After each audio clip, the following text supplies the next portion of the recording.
ఉన్నటువంటి ఈ యొక్క విద్యను, ఈ విషయాన్ని మనసులో ఆయనకు అడగానే ఉంది.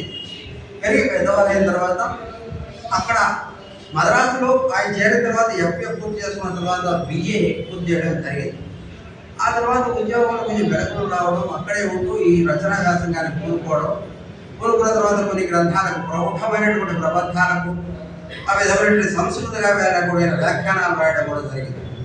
అలాంటి వ్యాఖ్యానాల్లో ముఖ్యంగా చెప్పుకున్నటువంటి నాగానందము, తర్వాత కొద్ది ఆముక్తమ లేదా అముక్తమ లేదు అభిజ్ఞాన శాకుంతలం మొదలైనటువంటి గ్రంథాల్లో కూడా వీరు వ్యాఖ్యానాలు రాయడం జరిగింది. అదేవిధంగా తెలుగు ప్రబంధాలలో చాలా ప్రౌఢమైనటువంటి ఈ శృంగార వైషధం, ఆముక్తమాల్యద అనే వాటికి కూడా ఆయన వ్యాఖ్యానాలు రాయడం జరిగింది. అదేవిధంగా ఈ విజయ విలాసం అనేటువంటి ఒకనొక ప్రబంధానికి కూడా